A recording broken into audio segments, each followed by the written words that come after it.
학습된 무기력을 지닌 학생들을 만나면 너무나 안타깝습니다. 머리가 나쁘지 않은 것 같은데 무슨 이유인지 모르지만 사춘기 시기가 되면서 의욕도 없고 안 된다는 생각을 하고 있는 것 같아요. 격려도 해주고 달래도 보고 혼내기도 하는데 도무지 마음이 움직이지 않는 것 같아요. 학습된 무기력인 학생들을 어떻게 도울 수 있을까요?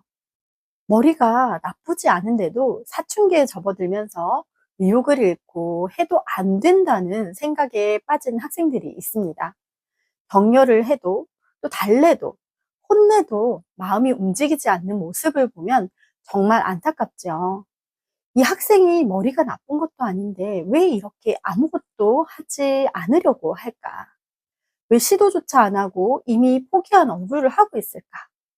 격려도 해보고 달래도 보고 때로는 혼도 내보았지만 학생의 눈빛은 여전히 꺼져 있고 마음이 움직이지 않는 것 같아 더 안타깝고 더 답답하셨을 거예요. 이런 상황에서 답답함을 느끼는 것은 너무나 당연합니다. 많은 교사와 부모들이 같은 어려움을 경험하고 있습니다. 이것은 학생을 포기하지 않는 부모 또는 선생님인 어른들만이 느끼는 고통입니다. 특히 사춘기의 아이들은 실패가 반복되면 못한다가 아니라 나는 안 되는 사람이다 라는 정체성으로 굳어버리고 자존감이 낮아집니다. 그 앞에서 무력감을 느끼는 건 학생을 진짜로 바라보고 애정하는 마음이 있기 때문일 거예요. 하지만 이런 학생들을 바라보고 그 학생의 가능성을 보고 포기하지 않고 다가가려는 마음 자체가 가장 큰 강점입니다. 그리고 학생이 아주 중요한 걸 보셨습니다. 의미치료를 창시한 빅터 프랭클에 따르면 인간은 누구에게나 마음속에 꺼지지 않는 밝은 빛이 있다고 했습니다. 학생들이 어리거나 능력이 상대적으로 부족하더라도 마음속에 꺼지지 않는 밝은 빛은 사람이라면 누구나 가지고 있습니다.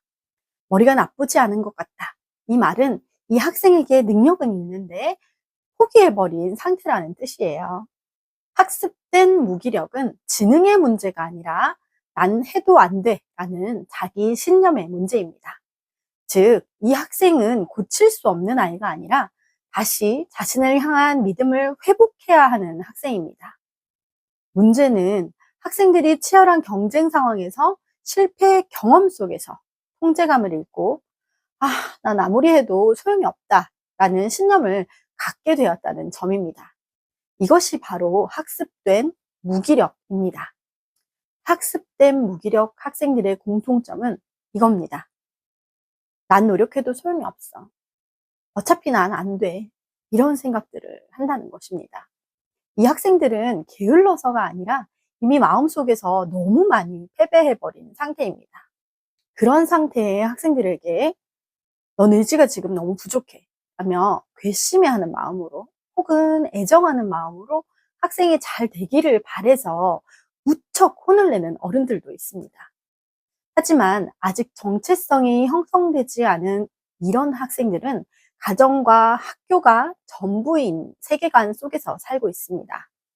무기력한 학생들이 실패했을 때 비난을 반복하고 친구들과 비교하면서 좌절하는 패턴이 반복되면 시도하지 않으면 적어도 상처는 안 받는다는 전략을 세우게 됩니다. 이 전략은 학생에게 유익하지 않겠죠. 심리학자 마틴 셀리그먼이 말한 학습된 무기력은 통제할 수 없는 실패를 반복 경험한 사람은 기회가 와도 시도하지 않게 된다는 현상입니다. 반복된 실패가 결국 나는 못해 라는 고정된 생각을 만들게 됩니다. 능력 문제가 아니라 심리적 신념의 문제인 거죠. 이 학생들은 게으른 것이 아니라 이미 포기하도록 학습된 상태입니다. 이 상태가 반복되어 신념으로 자리 잡고 나면 격려도 혼도 논리도 잘 먹히지가 않습니다. 이미 마음속에서 난 안 되는 사람이야 라는 결론이 내려졌기 때문입니다. 학습된 무기력 학생에게 필요한 것은 동기부여가 아니라 통제감을 회복하는 것입니다. 핵심 공식은 이겁니다. 작은 성공을 하고 내가 해냈다. 아, 나도 될 수 있다. 학생에게는 정신 차리고 잘해라가 아니라 해낼 수 있는 크기의 과제가 필요합니다. 이런 학습된 무기력에 빠진 학생을 어떻게 도울 수 있을까요? 할 수 있는 것만 주는 것입니다. 이거 해와 라고 지시 명령하는 것이 아니라 이 중에 하나만 해도 돼. 네가 한번 골라봐 라고 선택권을 주세요. 자기 통제감을 주어 할 수 있는 것만 과제로 제시해 보세요. 결과보다는 시도를 칭찬해 보세요. 왜 이거밖에 못했어? 라고 하기보다는 그래도 시작한 게 대단하다 라고 말해보세요.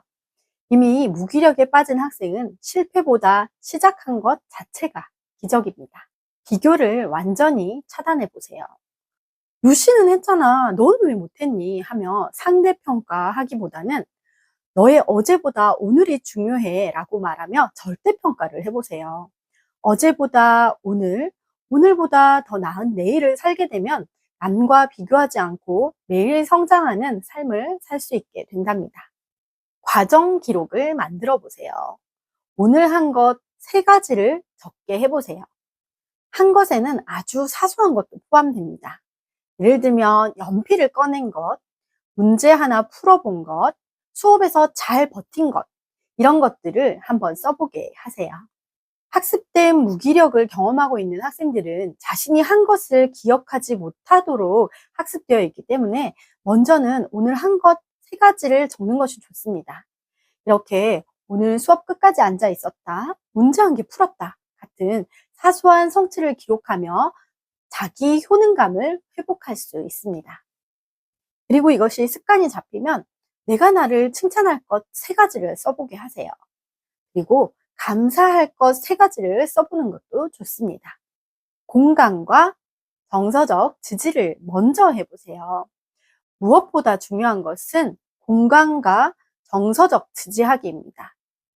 이 학생이 무기력에서 빠져나오게 하기 위해서 학생을 둘러싼 세계인 부모나 선생님이 공감하고 지지하다 보면 어느 순간 나도 한번 해봐야 되겠다. 나도 어쩌면 할 수 있는 사람일지도 몰라 하고 생각하는 순간이 온답니다.